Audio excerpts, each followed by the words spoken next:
Alright, so what I'm gonna show in this video is I'm gonna try to use ShadowWalker of Time against another monster that has a pretty high amount of endurance.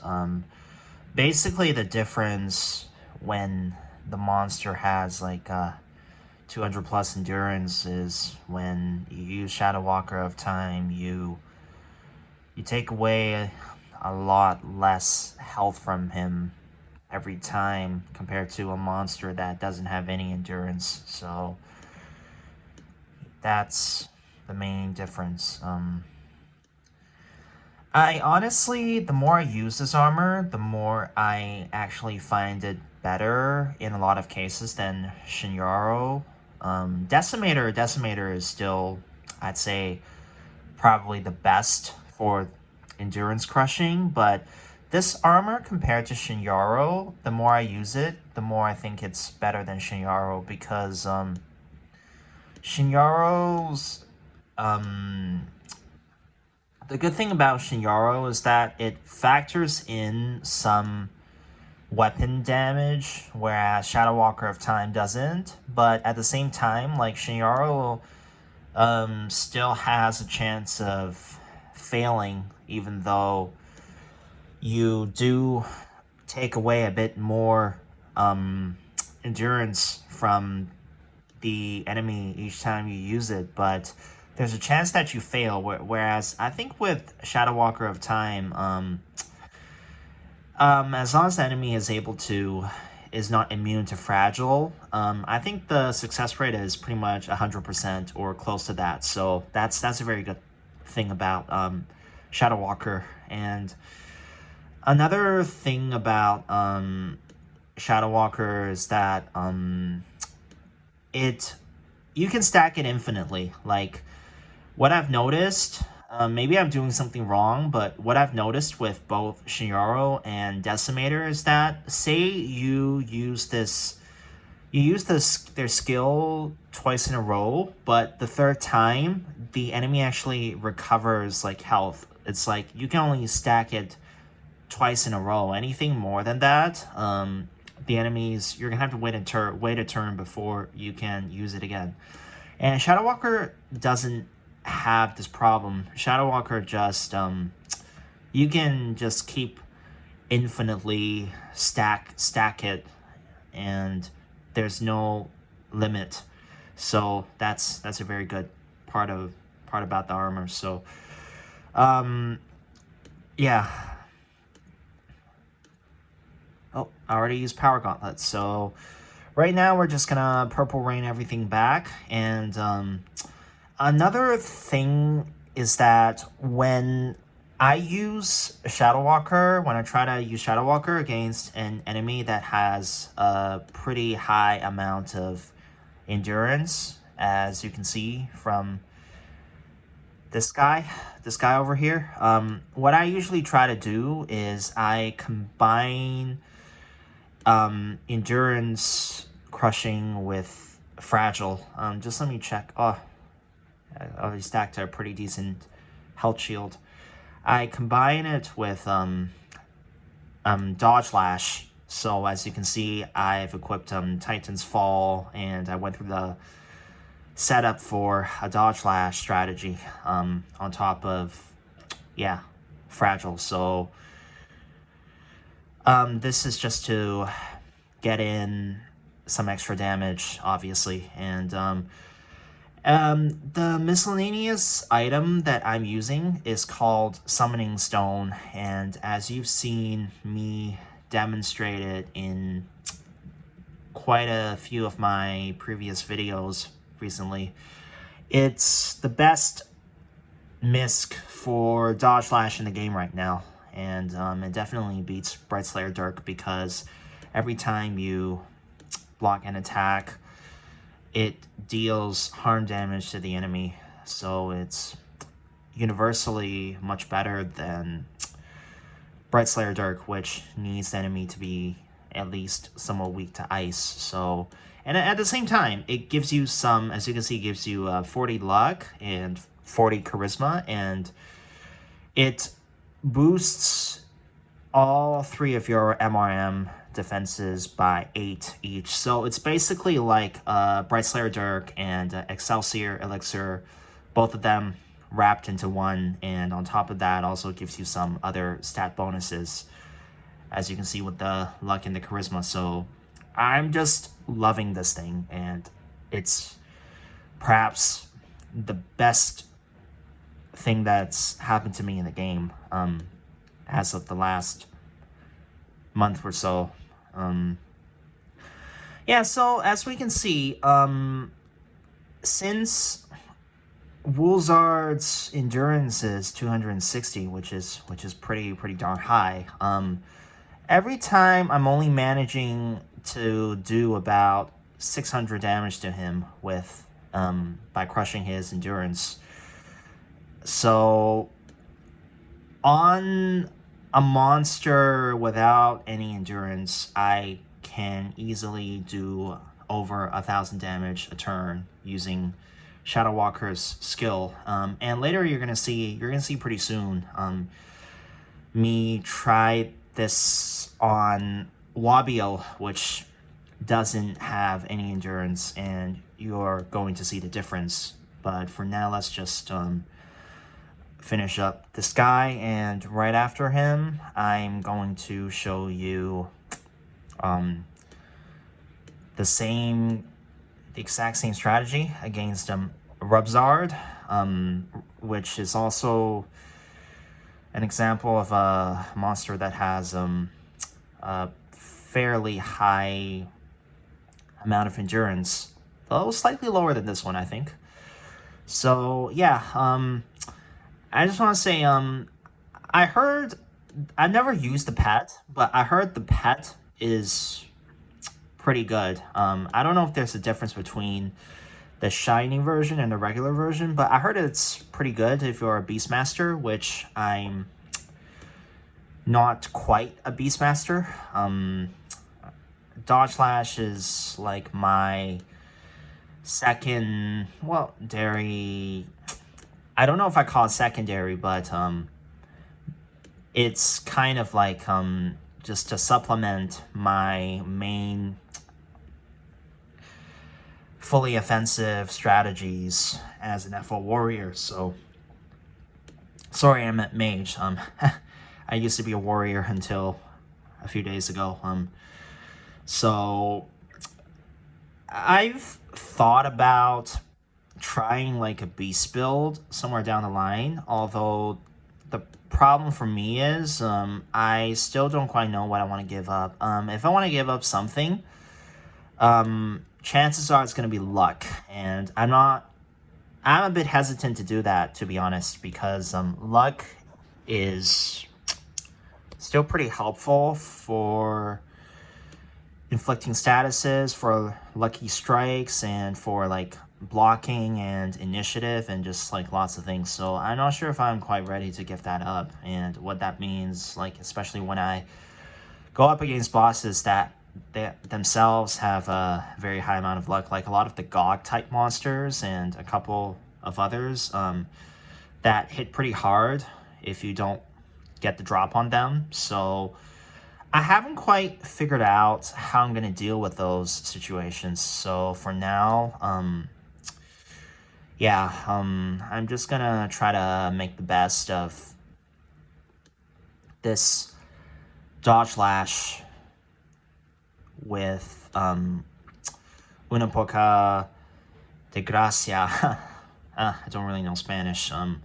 And just what I can piece together. So one thing I want to mention is when Bun Banneret comes back to the Void, I'm definitely going to get the summon version of her, the guest version of her. I don't know if I'm going to bother with a pet, because Pick Drake is already better than the pet, because Pick Drake can actually stack turns of the defense boost, whereas I don't think Bun Banneret does that. Bun Banneret just does it on a turn-by-turn basis. So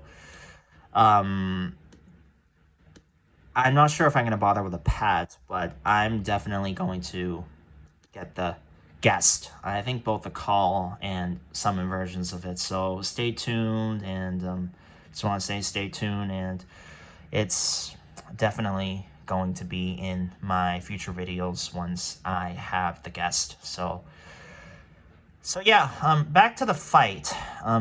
Rubzard, as you can see, Rubzard has 225 endurance. Not quite as much as the Woolzard just now, but it's still a pretty good amount. That would definitely mean my Fragile from the ShadowWalker armor won't be able to do as much damage as it potentially could. So I'm definitely going to play a combination of dodge slash and endurance crushing over here. So just gonna stack some HP using the Dragonlord shields. I also want to mention that stacking Dragonlord shields and getting like insane amounts of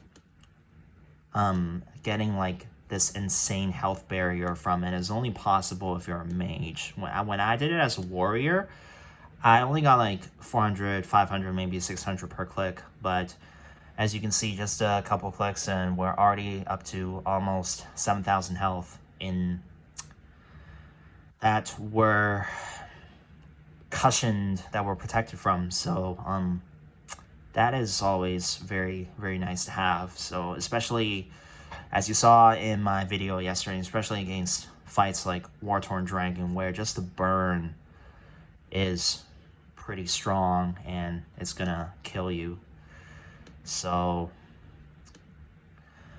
yeah, this is definitely one of my favorite parts of being a mage over a warrior. And I'd say overall the strongest build in the game is still some kind of mage build. So yeah.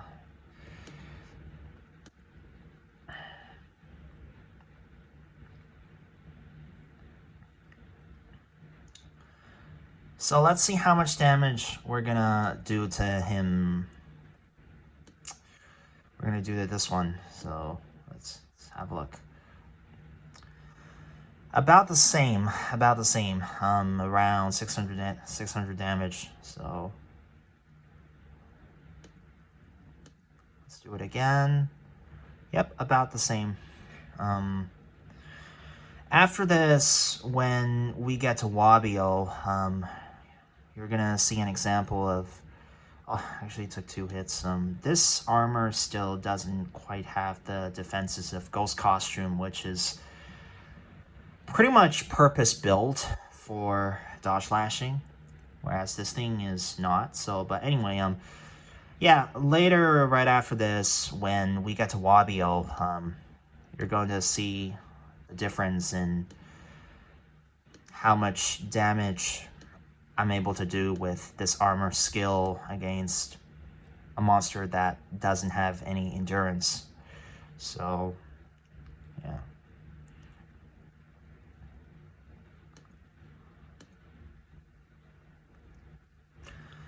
Overall, it's not too bad. I wouldn't say any of these bosses are particularly difficult or anything.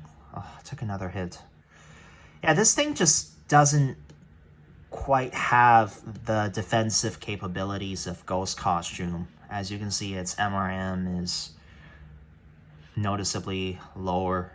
So, whereas Ghost Costume, after like all the buffs and all that you've seen in many of my videos, you can easily get over 120 MRM, and which is really cool. Except sometimes when I get unlucky, like still get a monster or two that can hit through those defenses. Usually when I'm not fully buffed, but sometimes when I'm fully buffed, I still get unlucky and I like take a hit or two.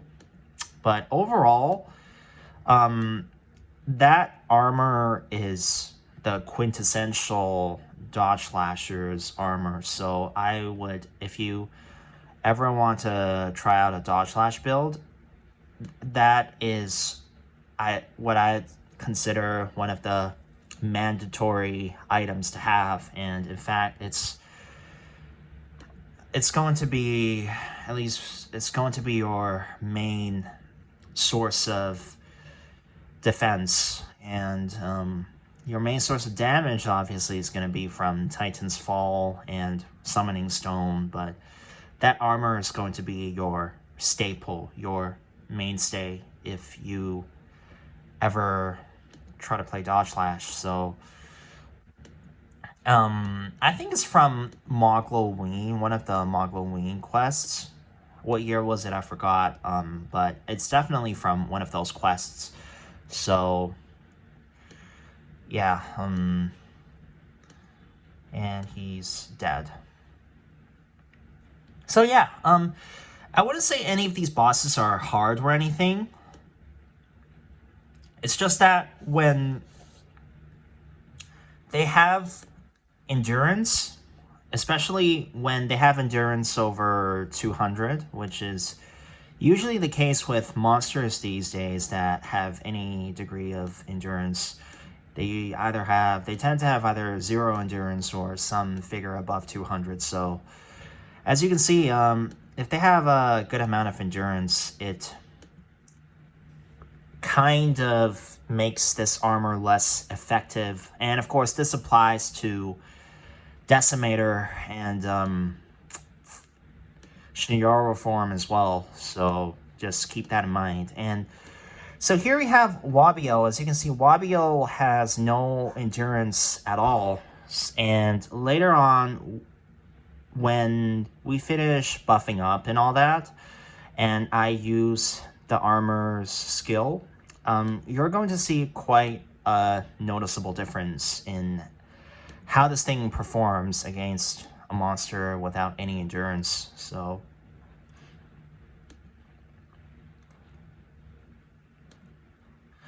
another thing, as you can see, I've been spamming Moonwalker's Grace a lot, and each time I use it gives me 86 or sometimes 87 dexterity for 3 turns. And if anyone can tell me like how much of a blocking bonus or how much in terms of MRM is the equivalent of having an additional 86 or 87 dexterity, by all means, please let me know, because I would like to find out just how much of a difference this makes for blocking attacks. So yeah, just something, if you know the answer, just let me know. Yeah.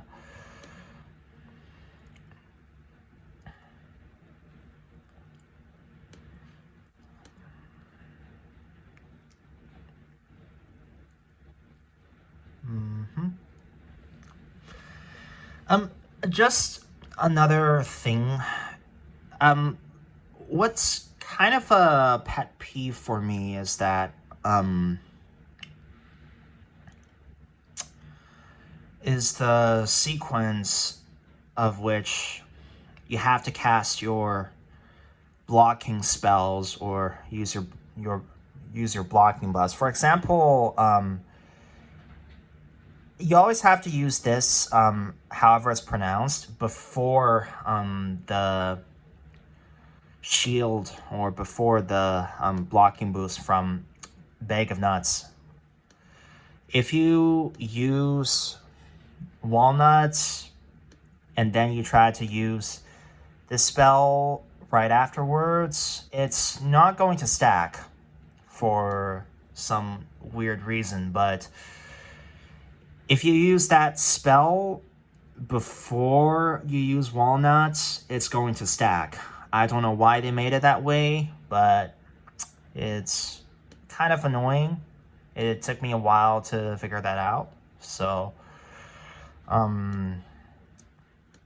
yeah, now we're just going to do our routine, the health shields. So before that, I'm gonna try to get a power gauntlet, and we fail the roll. It happens. So the thing with this boss, again, I wouldn't say he's a very difficult boss. It's just that his lightning attacks hit pretty hard. Although later on, so you're going to see when his mana bar fills up and he starts to use his fire attack. His fire attack is pretty much nothing to worry about. It's just that his like thunderbolts that you have to worry about. So, yeah.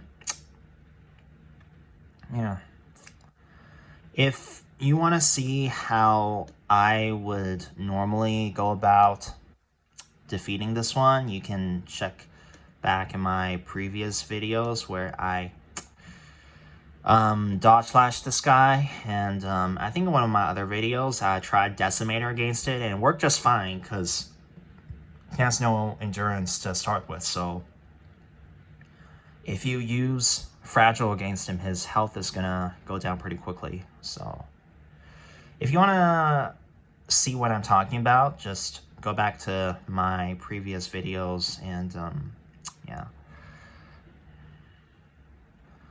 I probably clicked one more time than I should have because he has a lot of charisma, so sometimes Purple Rain does take longer than usual. Yeah, as you can see, we've stacked an insane amount of health, over 10,000, and the reason is because Dragonlord shields, they only, I think they scale off of endurance and, no, sorry, I meant intelligence and not strength, which is your main stat as a warrior. So as a warrior, the effects just aren't nearly as good.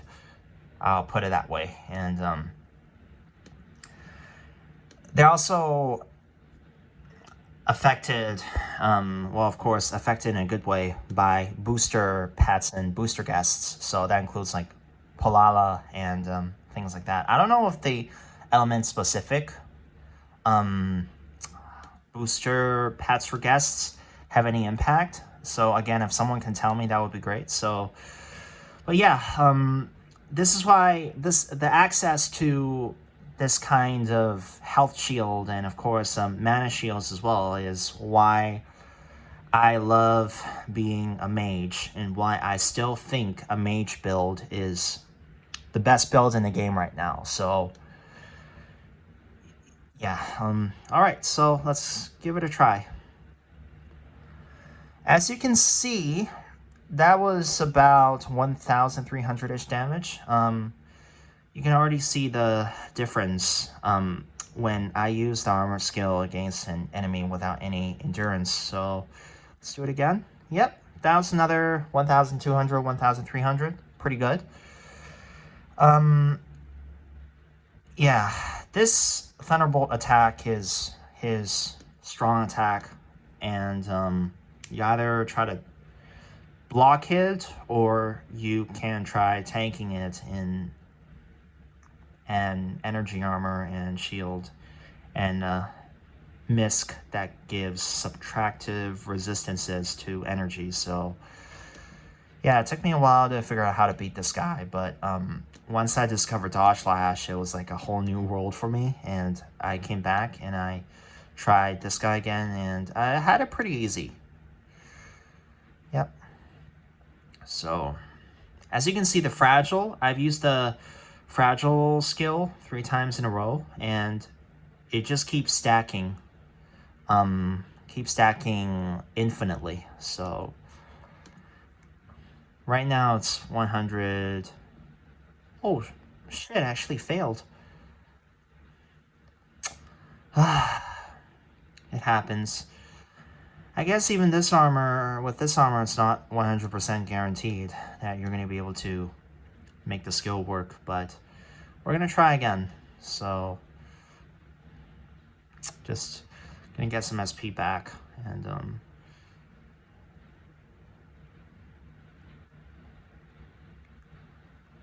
so we're going to try again.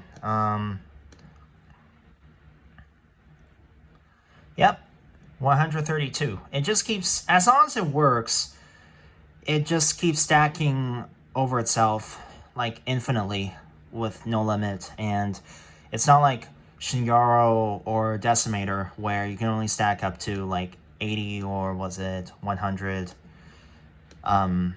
endurance at a time. But it's not the case with this armor. This armor just lets you do it as many turns as you want, as long as it succeeds. So next turn he's gonna die. So that was pretty easy. Well, just one last time, and there we go. And that's Wabio for you.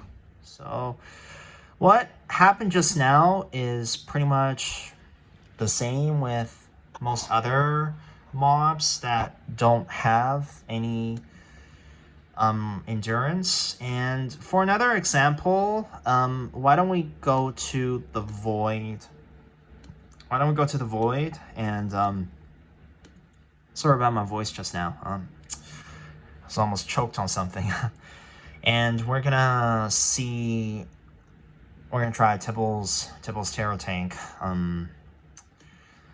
He has luck, so I would still want to start in Whispering Raiment and Heart's Defender to regain a bit of SP at the start of the fight. So we're gonna try this one, and as you can see, he has 0 endurance and not a whole lot of health. His damage cap is pretty significant, although not the worst compared to, say, something like Essence of Wind Dragon or True Horror Nightbane or some of the others, but it's still pretty noticeable, especially when he does his shield thing. So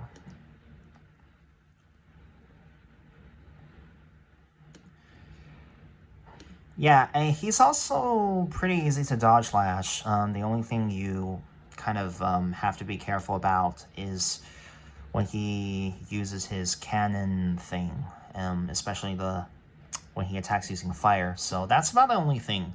Otherwise, he's I'd say pretty easy. So just gonna get a bit more SP. So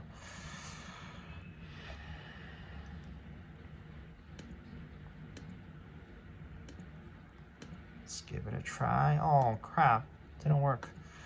Anyway,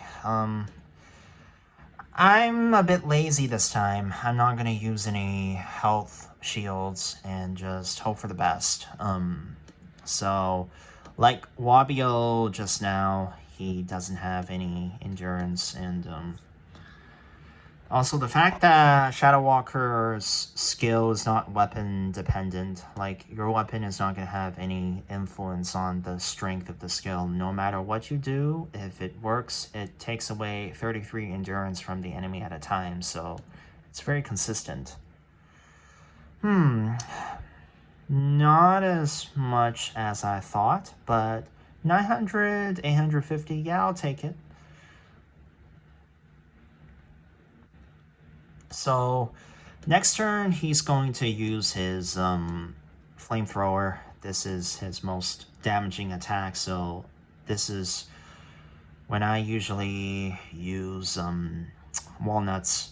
So just gonna get a bit more SP back and just rinse and repeat. So let's do it again. Yeah, around 800, 900-ish damage each time. Oh, he actually uses water cannon this time. Nah, doesn't really make a difference. And, yep.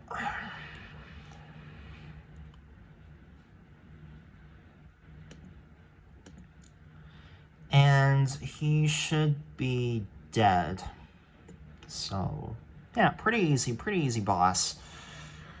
Although I would say that I kind of preferred Mr. Frostfulverse over this one. Mr. Frostfulverse was a bit more fun to fight against, because he also kind of like has this backlash or dodge lash kind of mechanic. So he was a pretty fun boss. And anyway, just a bit of nostalgia. So other than that, so what are some bosses that I wouldn't recommend using an endurance removing strategy on.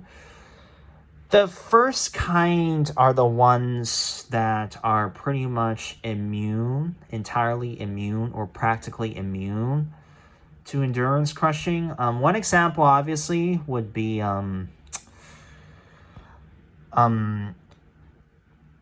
Ultimon.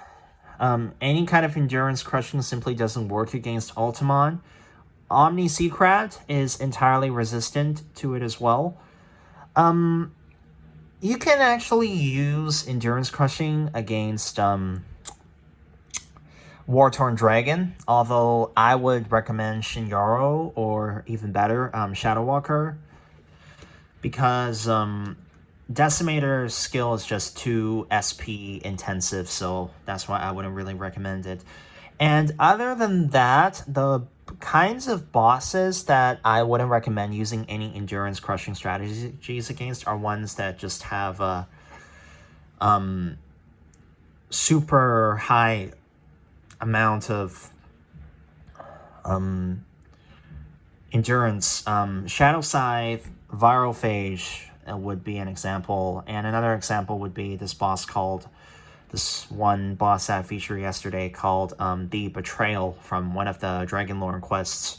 So these two are examples where I would simply just not try this kind of strategy altogether. But with the right setup and with a bit of luck, as you can see, actually works against like a lot of other stuff. So yeah, just it's kind of an interesting way to play, although it's somewhat situational. And honestly, even with some of these bosses where you see me try to crush their endurance, I would normally just opt for other ways to kill them. But yeah, anyway, just some thoughts of mine. And yeah, so yeah, I hope everyone enjoyed this commentary. I didn't mean to have it drag on for so long, but yeah, I hope you guys learned something from it. And yeah, I'll definitely try to get a proper camera or a recorder sometime soon. I'm just pretty lazy when it comes to these things, and plus,